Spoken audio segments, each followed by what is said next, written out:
Hi mga people! Welcome back to our YouTube channel! So, nandito tayo.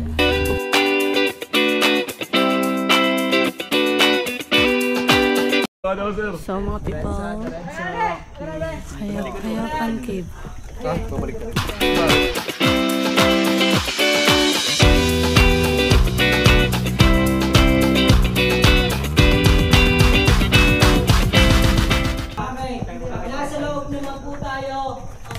Kung gusto nyo Parang wrong to, parang wrong tong bag ko. basta po, make sure nyo lang may camera po kayo. Kasi pag wala po, wala rin kayo magyari dyan. Okay, sa loob, yung makikita po natin ay mga stalactite, stalagmite, crystal, and mga rock formation. Lahat ng ituturo namin, lalong-lalo na po yung mga stalactite, ay mga natural yan. Okay, so, ang stalactite daw po ay siya makikita po natin sa ceiling sa taas, and then stalagmite naman ang nasa baba.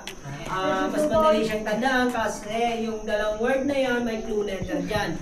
Once narinig or nabasa yung word na stalactite, may letter C means ceiling, and then stalagmite naman, G naman means ground. Okay, according to the geologist, 1 inch per century ang pagtubo ng stalactite. So, ibig sabihin, sensitive and then matagal. Okay, para hindi rin maapektuhan po yung pagtubo niyan, wag na po nating hahawakan. Okay? Ito, ng kuwebang to, lahat yung pupuntahan natin, and then the second opening, ito yung opening na tinatawag naming Fat Man Squeezer. Ibig sabihin lang yan, maliit yung dadaanan natin, and then only sexy people can pass through. Hindi, sexy tayo. Okay, ngayon, pag hindi po makakadaan, tinitingnan ko naman po kasi po, ayoko naman maka-offend po. Ngayon po kaya sinabi ko sa inyo, ibig sabihin lang po niyan, makakaranas po kayo. Lahat. Okay? So, ibig sabihin, kailangan i-fit nyo yung katawan. Or yung breath ng kaunti and good. Pag-module tayo ng 40 minutes to 1 hour. Depende yan. Sinayin ko sa madami kayo. Okay, ganyan po. Yun po yung lahat natin, back in time sa iyo. Okay, gusto nyo mag-picture? Okay, kami po, pwede nyo naman gawin kami Japanese and then Filipino war, ito po isa sa mga pinagtaguan nila. Okay, is the last general na nagtago rito, and then bayani po na Alcoy, si General Simeon Ola. Siya po yung pinaka-last na nagtago rito, and then nag-surrender po na siya sa mga Amerikano. And then after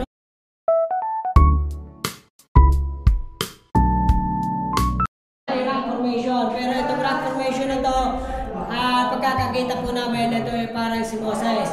Ito yung ulo, yung mukha niya, yung pas niya, ito yung stick and the med. Yan ang tinatawag namin si Moses. Yun naman kulay itim na yun, ay totoong gagamba siya.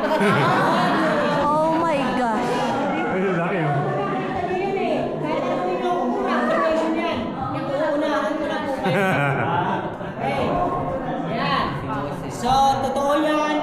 At marami pa tayong makikita dyan. Okay, katulad po nito, itong mga lumilipad na to, totoong mga paniki po yan. Advance na to, ha?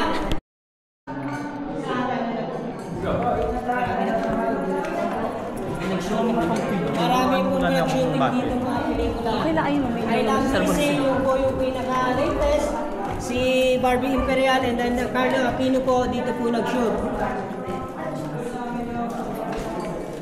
Sige po, Santa, nagpila na lang po.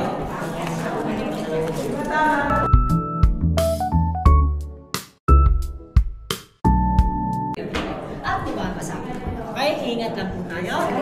Okay, dahan-dahan lang. Baby girl, mauna ka. Need ng flashlight sa likod. Ayun si kuya. Go. Go, go, go. Dahan-dahan lang.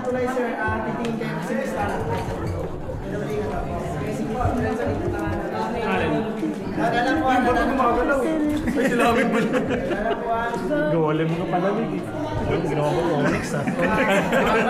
Sir, makinig po sa gitna ng tulay, may stalactite po. Kaya tingin po sa dulo. Okay. Ingat lang po. Okay, sige. Sige po, thank you Sa po. baba po, ma'am, tingin kayo may hindi makamakan yung stalagmite. Ayun po yung stalagmite yung buti sa baba. Yung nasa floor. Yan, ayun po, ma'am. Ito, tingnan niyo po, Okay, nakapakan thank to. Tingnan niyo, yung box pa ng sapatos niya.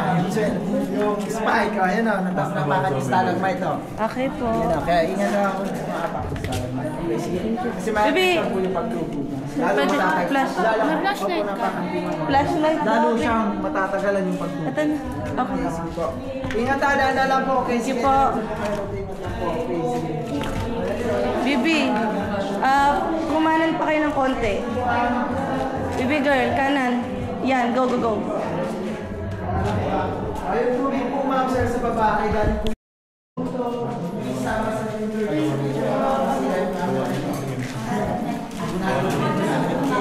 ingat po, ma'am. Yung bugan na, sir. Yuko, baka pa nauntog kayo. Alam niyo mo ano mangyari sa inyo.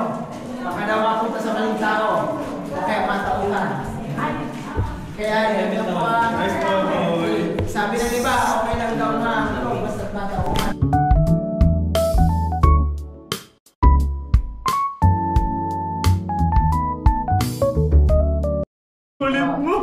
Caveman boy. Sinong makulit? Si Lamig.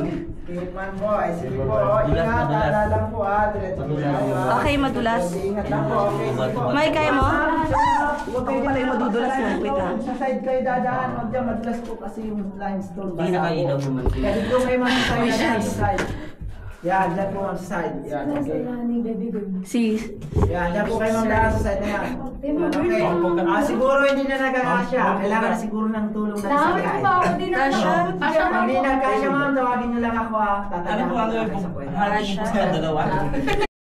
Yung kaipit, okay? Wait lang. Nakaupo na ako. May shortcut pala. Oh my God, parang ako yung hindi kasha. Sandali, pagpalabas na kayo, biblog ko kayo. Wait lang. Oh, huwag mo na lalabas. Pogoy! Kasha ka? Pogoy, binablog mo. Oo. Yung TikTok at ito yung mga binablog mo, yung mga ganito. Paano ka flashlightin mo naman ako, Sir Bounce, para ma-flashlightan sila. Uy! Kailangan makita. Wait lang! Oh, nauntog. Ang galing! Let's go! Mas mahirap. Hay na ako, sir. Langya ako na sa likod ng ilaw na.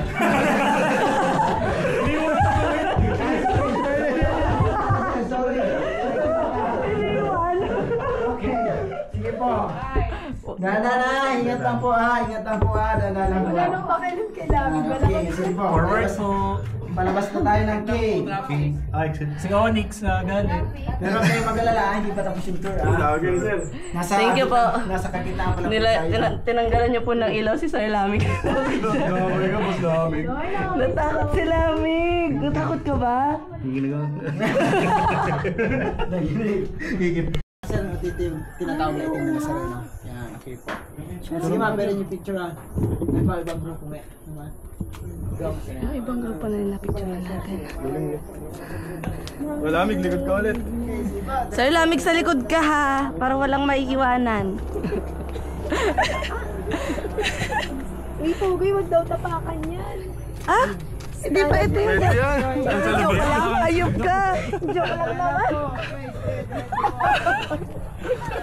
Ito naman, di sumasakay. Niloloko mo si Pogo eh. Ingat lang po, ingat lang. Makaya pag samahan mo. Pasok ng cave. Oh my gosh. Pasok ulit tayo sa cave, pero kayo magkalala kasi yan daw po ay malawak na. Hindi yan makahiya. Di ba? Ang tawag dyan ay... Walang nga daw, kapal. Wala na po doon malawak. Wala? Wala nang masisikip na entrances dyan. Thank you. Ito madulas Hindi naman. hawak. Kanino hawak? Guys. Uy. Hey. Kasi ba't dala pa yung jacket pag nawala na naman? Hindi ko akalain na ganito pala yung haharapin natin dito, guys. Wow, ang gentleman ni Kenneth kay Bibi. Sana all. Gusto ko yung kabilang arms. Iwan daw, tol.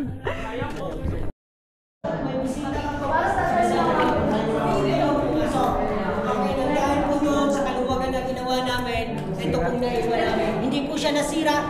Mga vandal po yung naiwan sa amin. Lahat yan.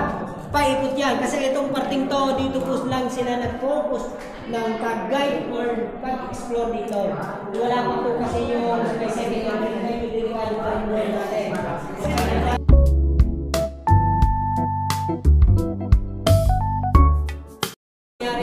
Nasa mga stalactite. Kung mapapansin po natin, smooth na siya dahil po noon kakahawak po ng tao, yan po ang nangyayari.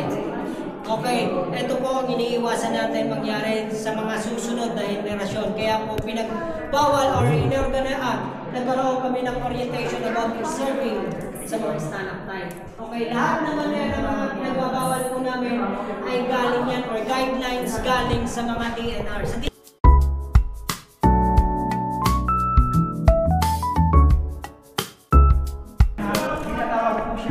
Sexing babae. Ito po ito po yung buhok, balikat, balakang tapos yung pwet niya.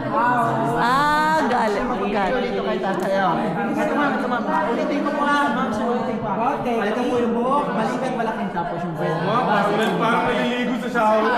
May sexing babae, may machong lalaki. Kaya bidata yan? Hindi ko makachichilong. Ayun po ma'am, yung lalaki. Ay, ganun.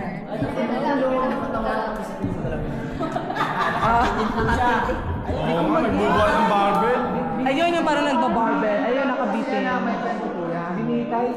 Itong babae kasi may iba.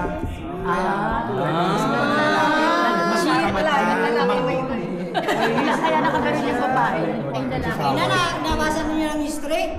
Okay, wala po sila anak. Kwentong ano.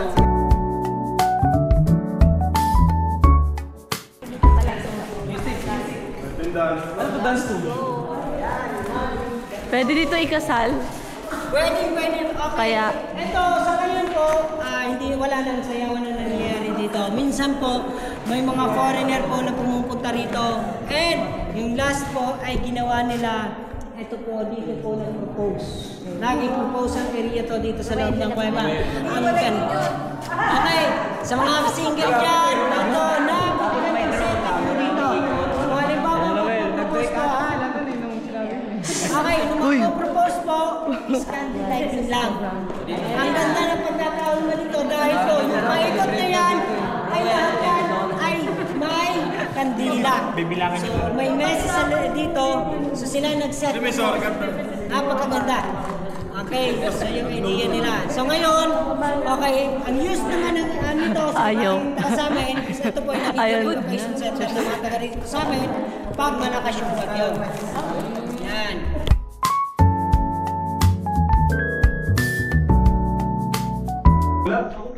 Mamaya naihipan ko yan pag nandun na kayo sa kalsawa. Tataboy ko yung hangin, mamaya ihipan ko yan. Para wala na. Ayan, inumpisan ko na mag-ihipan. Mamaya wala na yan. Abangan niyo siya ng 5 to 6 ng hapon, 5 to 6 ng umaga. Ay, ito, perfect. Sandali lang naiwan po ang vloggeries nyo. That's because nauna ko nag-video-video pa ako. Iniwan nila ako, guys.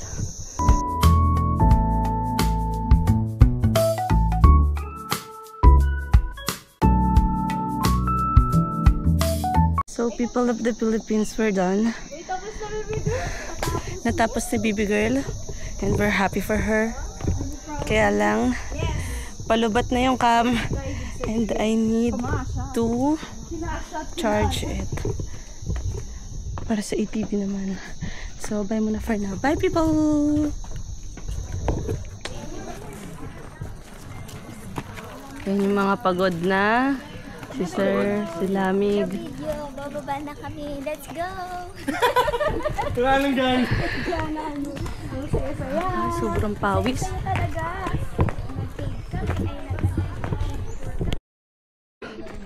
Saya-saya. Parang pang-video lesson yung boses Diba ganun yan? Parang may hangin palagi. Pabalik na kami, punta na kami sa Kagsawa. Sour. Hindi mo akalain na ganito kahaba yung maging.